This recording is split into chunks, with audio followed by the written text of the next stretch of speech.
Oke, selamat pagi anak-anak. Assalamualaikum warahmatullahi wabarakatuh. Alhamdulillahirabbil alamin. Pada pagi hari ini kita masih bisa bertemu di kelas 7A. Ini dalam keadaan sehat walafiat. Jadi sebelum kita mulai pembelajaran, mungkin kita berdoa terlebih dahulu. Mari kita berdoa, membaca Al-Fatihah dan juga membaca doa sebelum belajar. Berdoa dimulai. A'udzu billahi minasyaitonir rajim. Bismillahirrahmanirrahim. Alhamdulillahi rabbil alamin. Arrahmanir rahim. Maliki yaumiddin. Iyyaka na'budu wa iyyaka nasta'in. Ihdinas siratal mustaqim. Shiratal ladzina an'amta 'alaihim ghairil maghdubi 'alaihim waladdallin. Amin. Raditu billahi rabba wa bil islami dinna wa bi Muhammadin nabiyya wa rasulah. Rabbi zidni ilma warzuqni fahma. Amin. Mungkin Ibu absen terlebih dahulu. Ada yang nggak masuk hari ini mungkin? Atau semuanya masuk? Oke, alhamdulillahirabbil semuanya masuk ya hari ini. Jadi untuk hari ini kita akan belajar sejarah. Sedikit aja, hari ini kita akan membahas sejarah yang luar biasa menyenangkan. Kita hari ini akan berkeliling dunia.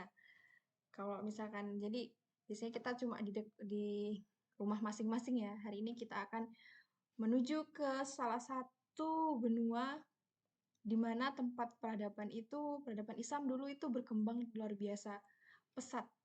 Ada mungkin yang tahu, mungkin tempat peradaban Islam zaman dulu tuh di mana sih yang paling bagus atau di mana sih yang dulu tuh luar biasa maju?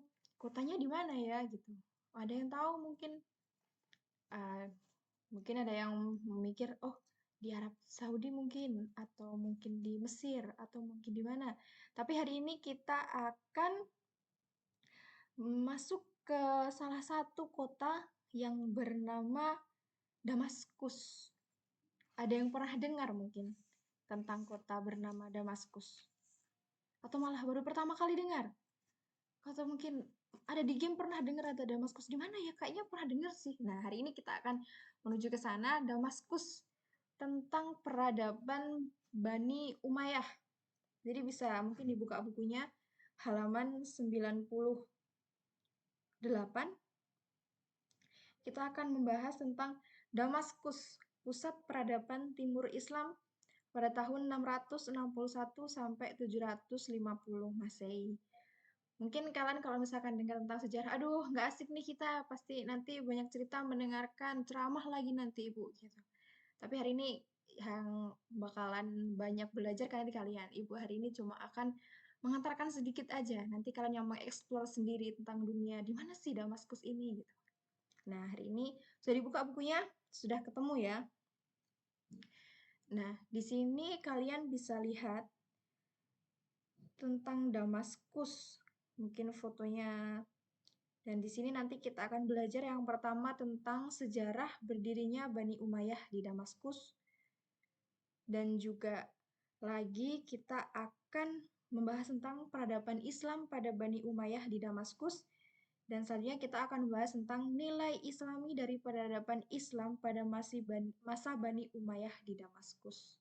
Berat ya, tapi nggak apa-apa. Kita akan memberikan sejarah lagi yang dimana nanti kita akan bisa belajar gimana sejarah berdirinya suatu bani itu, dimana suatu peradaban itu nanti akan dimulai luar biasa bagusnya, dimana banyak sekali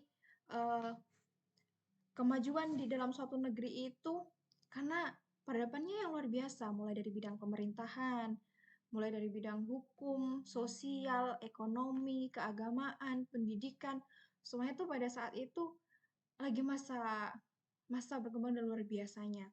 Nanti kita akan bisa mengambil pelajaran dari dan kita belajar ini. Di sini nanti ada tugas. Nah, Kenapa sih Bu? Kan baru mulai, kenapa sudah diberikan tugas? Gak apa. Nanti kita coba bentuk kelompok, nanti ini satu kelas 30 orang ya. Jadi nanti kalian buat 6 kelompok, satu kelompok terdiri dari 5 orang, nanti ada tugasnya menanti-nanti.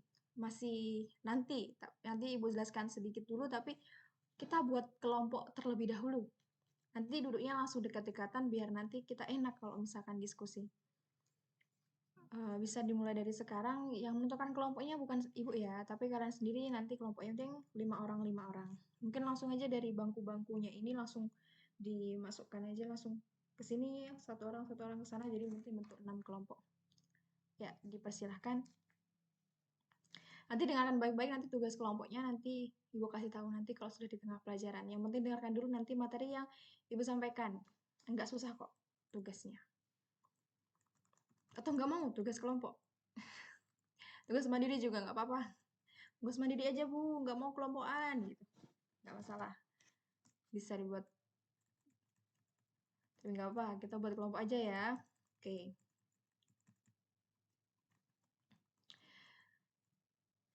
Sudah semuanya sudah membuat kelompok? Oke, langsung saja. Kita akan membahas tentang sejarah berdirinya Bani Umayyah di Damaskus. Kalian mungkin bisa pegang HP, terus coba cari di Google Maps. Bawa kan? Nggak mungkin nggak bawa. Sekarang mah nggak mungkin kalian nggak bawa HP. Pasti bawa. Jadi lihat di Google Maps tentang Damaskus. Bisa dicari. Nah, Ibu juga bakalan nyari di sini tentang Damaskus. Di Google aja, nggak usah di Google juga nggak apa-apa. Nanti udah ketemu. Udah ketemu semuanya? Sudah. Nah, itu dia, Damaskus. Kalau sekarang itu Damaskus, Damsyik atau Syam adalah ibu kota dan kota terbesar di Suriah. Kalau misalkan kita lihat di Google Maps, dan mungkin kalau misalkan kalian ada yang nggak bawa HP, bisa dilihat di gambar 52. Di situ Damaskus terdiri dari ada dekat sama Yerusalem. Ada yang tahu Yerusalem itu di mana? Yerusalem. Itu ada Palestina. Terus juga dekat dengan, otomatis kalau dekat Palestina pasti dekat dengan Israel. Sampingnya ada Baghdad. Terus juga di bawahnya ada Kairo, dekat dengan Mesir. Ibu kotanya Mesir. Terus ada Antioch, Tarsus gitu. Terus benua ini tuh tergabung, nanti kita bisa masuk ke benua Eropa. Kalau ke Italia juga bisa di sana. Ini nanti akan nyambung dengan sejarahnya tentang perkembangan Bani Umayyah nanti. Di mana pada saat oh ya, kita kenalan dulu tentang Bani Umayyah dulu ya. Kenapa Ibu langsung bahas ke kotanya? Jadi Bani Umayyah ini merupakan sebuah bani yang berdiri setelah masa Khulafaur Rasyidin. Ada yang tahu? Masih ada ingat Khulafaur Rasyidin? Khulafaur Rasyidin yang pertama, siapa khalifah pertama setelah wafatnya Nabi Muhammad? Ada ada yang ingat nggak? Siapa namanya? Oke. Yang terakhir itu khalifahnya ada Ali bin Abi Thalib. Sebelum Ali bin Abi Thalib ada Utsman bin Affan. Sebelumnya Utsman bin Affan ada siapa lagi? Yang khalifah kedua ada Umar bin Khattab. Terus setelah itu yang pertama ada Abu Bakar As-Siddiq. Jadi Khulafaur Rasyidin itu yang pertama khalifahnya Abu Bakar As-Siddiq, yang kedua ada Umar bin Khattab, yang ketiga ada Utsman bin Affan, yang keempat ada Ali bin Abi Thalib. Nah, setelah Ali bin Abi Thalib ini masa kekhalifahan itu berakhir. Nah, Bani Umayyah ini ada ketika setelah zaman Khulafaur Rasyidin ini selesai. Bani ini didirikan oleh Muawiyah bin Abu Sufyan bin Harb bin Abdul Manaf. Nah, keturunannya ini dipanggilnya Umayyah, keluarga Umayyah atau Bani Umayyah. Khalifah pertamanya ini ada bernama Muawiyah. Jadi kalau misalkan ini diambil silsilahnya, itu bertemu dengan Rasulullah SAW pada Abdul Manaf. Jadi kan Muawiyah ini bin Muawiyah ini bin Abu Sufyan, bin Abu Sufyan. Nah, Abu Sufyan ini anaknya Harb, dan setelah itu Harb ini anaknya Abdul Manaf. Nah, di sini bertemu dengan garis keturunan Rasulullah itu di bagian Abdul Manaf. Oke, nah jadi khalifah pertamanya itu adalah Muawiyah dengan ibu kotanya di Damaskus, di daerah Suriah. Nah, di sini Muawiyah bin Abu Sufyan tadi itu berhasil mendirikan dinasti ini bukan hanya karena kemenangan diplomasi pada peristiwa Siffin, akan tetapi ia memiliki pemikiran yang kuat untuk membangun masa depan. Dukungan terhadapnya diperoleh dari Bani Umayyah dan orang-orang Suriah. Dari Bani Umayyah ini sejarah pemerintahannya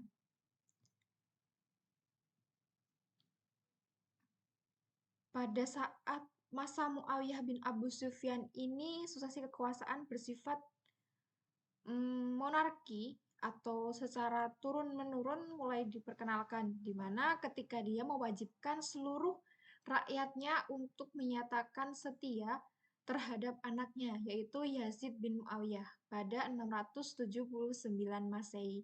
Kalian nggak perlu ingat-ingat terlalu fokus sama tahunnya ya, tenang aja. Nanti dengarkan dulu sejarahnya, nanti itu bakal ngikut sendiri. Muawiyah menunjuk putranya Yazid untuk menjadi penerusnya. Muawiyah bin Abu Sufyan menerapkan sistem monarki dipengaruhi oleh sistem yang ada di Persia dan Bizantium. Dalam perkembangan selanjutnya, setiap khalifah menobatkan salah seorang anak atau kerabat sukunya yang dipandang sesuai untuk menjadi penerusnya. Sistem yang diterapkan Muawiyah mengakhiri bentuk demokrasi. Khalifahan menjadi monarki hereditaris atau kerajaan turun-menurun yang diperoleh tidak dengan pemilihan atau suara terbanyak. Jadi khalifah di Bani Umayyah ini ada berjumlah 14 orang, yaitu yang pertama ada Muawiyah bin Abu Sufyan, setelahnya ada Yazid bin Muawiyah, setelahnya ada Muawiyah bin Yazid, setelahnya ada Marwan bin Hakam, setelahnya ada Abdul Malik bin Marwan, Walid bin Abdul Malik, Sulaiman bin Abdul Malik, Umar bin Abdul Aziz. Mungkin kalian udah nggak asing dengan nama Umar bin Abdul Aziz ya. Kalau misalkan kalian pernah dengar ceritanya tentang Umar bin Abdul Aziz pada masa khalifahnya Umar bin Khattab mungkin. Yazid bin Abdul Malik, Hisham bin Abdul Malik, Yazid bin Walid bin Abdul Malik, terus Ibrahim bin Walid bin Abdul Malik, Marwan bin Muhammad. Ada 14 khalifah pada saat Bani Umayyah, dan terkenal itu pada saat yang paling saya itu mulai pada masanya Umar bin Abdul Aziz itu peradabannya sudah mulai luar biasa.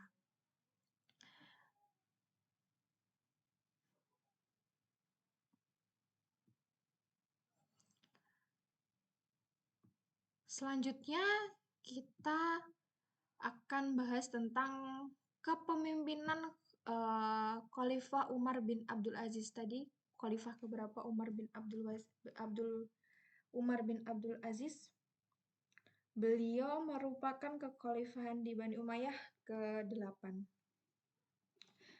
Pada saat zaman Bani Umayyah ini, itu banyak terjadi kemajuan, perkembangan, perluasan daerah. Pada masa Muawiyah bin Abu Sufyan, pasukan pengepung Konstantinopel dapat ditarik. Beliau mendirikan Departemen Pencatatan Diwan Al-Hatam, mendirikan pelayanan pos, pemisahan urusan keuangan dari urusan pemerintahan, diatur secara teknis dengan pengangkatan seorang pejabat khusus.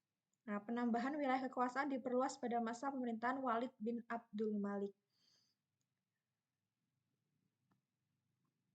Nah, khalifah yang terbesar ketiga ini adalah Umar bin Abdul Aziz, yaitu khalifah yang menjabat pada tahun 99 sampai 101 Hijriah atau tahun 717 sampai 719 Masehi, hanya 2 tahun.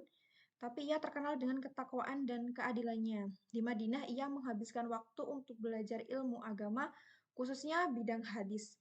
Pada awalnya, dia pejabat yang kaya raya, Ketika menjadi khalifah, berubah menjadi orang yang zuhud, bekerja keras, sederhana, dan pejuang tangguh. Berbeda ya dengan sekarang. Tanah, jadi waktu saat itu, beliau itu sebelum menjadi khalifah, dia tuh kaya raya. Tapi setelah menjadi khalifah, beliau itu menjadi orang yang zuhud, bekerja keras, sederhana, dan seorang yang pejuang yang tangguh. Tanah, perhiasan punya istrinya, dan kekayaannya diberikan kepada Baitul Mal. Umar bin Abdul Aziz memiliki kebijakan pemerintahan yang mendukung pada kemajuan. Ia memerintahkan pengumpulan hadis. Jadi, mulai pengumpulan hadis ini terjadi pada saat Bani Umayyah ini dipimpin oleh Umar bin Abdul Aziz. Ia mampu mendamaikan antara Muawiyah, Khawarij, dan Syiah. Gaji gubernurnya itu dinaikkan, pemerataan kemakmuran diberikan melalui santunan kepada fakir miskin. Dinas pos diperbaharui, kedudukan orang non-Arab yang dinomorduakan dengan orang-orang Arab menjadi disamakan. Ia mampu menciptakan kesatuan Muslim secara umum. Selain itu, pajak dapat dikurangi, pembayaran jizyah dihentikan bagi orang yang baru masuk Islam. Jadi pada saat khalifahnya Umar bin Abdul Aziz ini banyak perubahan-perubahan yang terjadi. Mulai tadi seperti yang Ibu sebutkan ada pengumpulan hadis pada saat itu. Terus juga beliau bisa mendamaikan antara Muawiyah, Khawarij, dan Syiah yang saat itu mungkin sedang terjadi perselisihan. Terus juga gajinya gubernurnya itu dinaikkan, pemerataan kemakmuran pada rakyat-rakyatnya di situ. Terus juga santunan fakir miskin itu pokoknya merata. Dinas pos diperbaharui gitu. Jadi banyak hal yang dilakukan pada saat kepemimpinannya Umar bin Abdul Aziz. Dan kebijakan-kebijakannya ini kita bisa menyimpulkan dari bidang agama. Dalam bidang agama, Khalifah Umar bin Abdul Aziz ia menerapkan beberapa kebijakan, antara lain menghidupkan kembali ajaran Al-Quran dan Sunnah Nabi. Selanjutnya, mengadakan kerjasama dengan ulama-ulama besar, menerapkan hukum syariah Islam secara serius, dan pembukuan hadis seperti yang Ibu jelaskan tadi, yang Ibu sebutkan tadi. Terus dari bidang pemerintahan, itu terdapat gerakan tarjamah. Khalifah mengarahkan cendekiawan Islam supaya menerjemahkan buku-buku kedokteran dan berbagai bidang ilmu dari bahasa Yunani, Latin, dan Syriani ke dalam bahasa Arab supaya mudah dipelajari oleh umat Islam. Pemindahan sekolah kedokteran. Khalifah memindahkan sekolah kedokteran yang ada di Iskandaria, Mesir ke Antioquia dan Maram, Turki.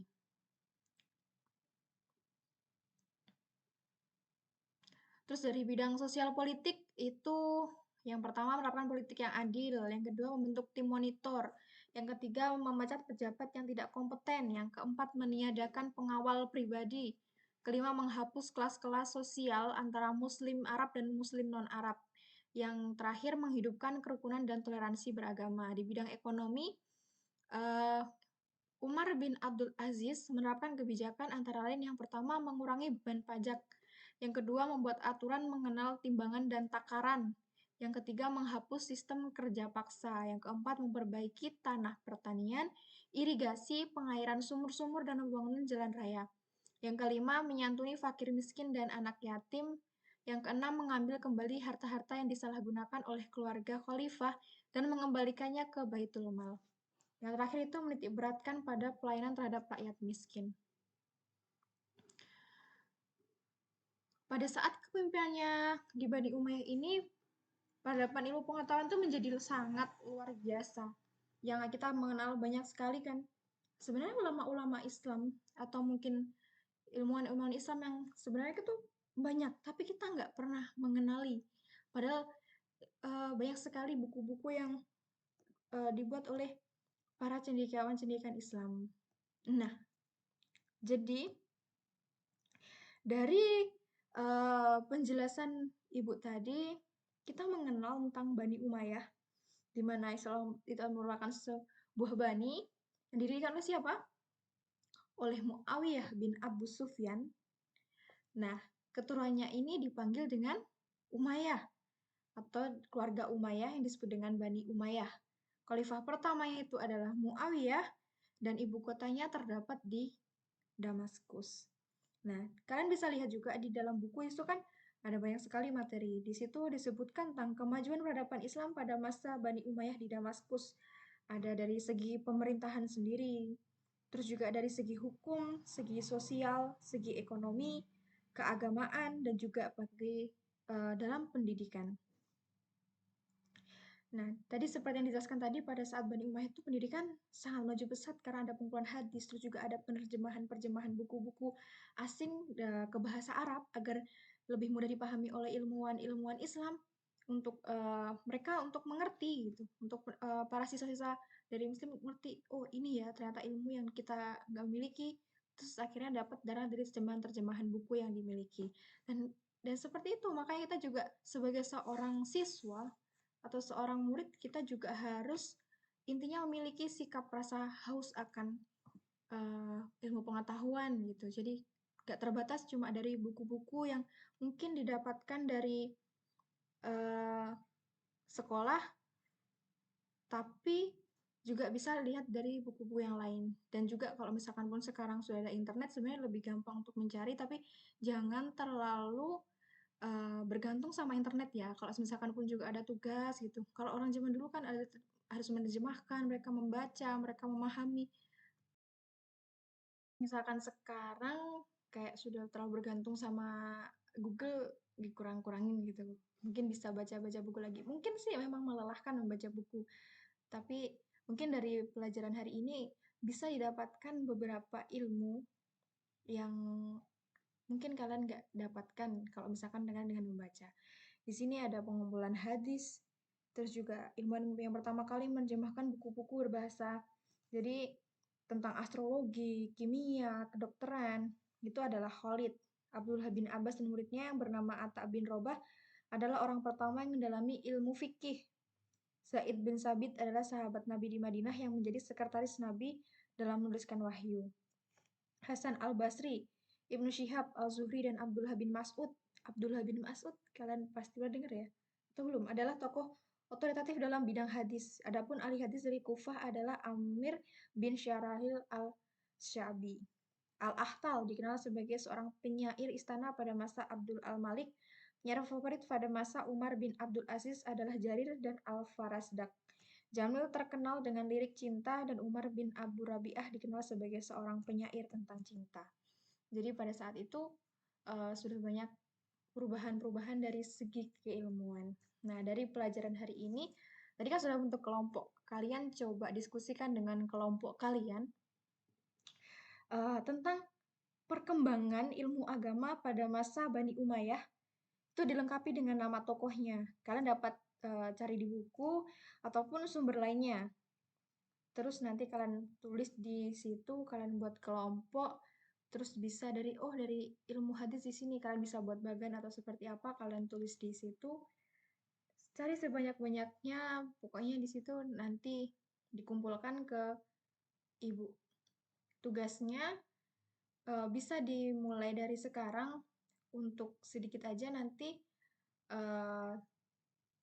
dikumpulkan hari ini. Sudah paham ya? Atau ada yang mau ditanyakan? Kalau tidak ditanyakan, silahkan dikerjakan tugasnya mulai dari sekarang. Bu kasih waktu 15 menit ya, nanti dikumpulkan.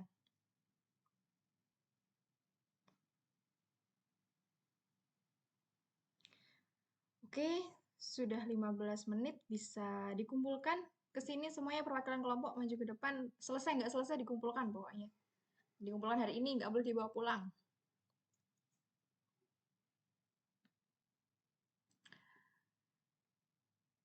Oke, terima kasih. Mungkin dari materi hari ini kita dapat mengambil beberapa kesimpulan. Ada yang mau menyimpulkan mungkin? Mungkin hari ini apa yang didapat gitu dari tadi kan sudah mengenal beberapa ilmuwan-ilmuwan dari tugas kelompoknya tadi. Oh, ini ternyata mengembangkan ini ya, ternyata luar biasa ya. Oh, ternyata juga ilmuwan-ilmuwan dulu juga udah mempelajari tentang astrologi. Oh, kimia juga dulu ternyata di Islam juga dipelajari ya, luar biasa. Ternyata Islam tuh nggak cuma mempelajari ilmuwan-ilmuwan, Islam tuh juga hanya mempelajari tentang hadis, fikih, atau mungkin pelajaran yang menurut kalian tuh sangat membosankan. Ternyata kimia, astrologi, kedokteran itu juga ilmu-ilmu Islam zaman dulu ternyata luar biasa ya mengembangkannya. Jadi kalian dari situ mungkin ada yang ingin disampaikan atau apa yang didapat dari materi hari ini? Oke, peradaban zaman dulu luar biasa ya. Dan sekarang pun kita juga memiliki harusnya memiliki semangat untuk mempelajari ilmu pengetahuan tuh lebih lagi. Dari sejarah-sejarah ini kita harusnya semakin belajar gitu. Sejarah itu jangan cuma aduh sejarah nanti cerita membosankan, tapi dari sejarah ini kita bisa belajar. Oh, ternyata dari peradaban Islam zaman dahulu itu ternyata seperti ini ya. Jadi saya ternyata oh harus semangat lagi belajarnya. Zaman dulu ilmuwan juga luar biasa mencoba menerjemahkan buku agar mereka juga mengerti, agar perkembangan pendidikan juga luar biasa. Dari situ kita bisa belajar. Nah, mungkin dari pelajaran hari ini kita dapat simpulkan yang pertama, dinasti Bani Umayyah di Damaskus didirikan oleh siapa? Muawiyah bin Abu Sufyan bin Harb bin Abdul Manaf. Dinasti ini berdiri selama kurang lebih 90 tahun, mulai berdiri tahun 661 Hijriah sampai 750 Hijriah. Maaf, 661 Masehi sampai 750 Masehi atau tahun 40 Hijriah sampai 132 Hijriah. Pusat pemerintahnya ada di Damaskus, Suriah. Sistem pemerintahan Bani Umayyah ini kepemimpinan yang turun-menurun atau monarki. Yang ketiga, administrasi dan struktur pemerintahan yang dikelolanya merupakan penyempurnaan dari pemerintahan sebelumnya.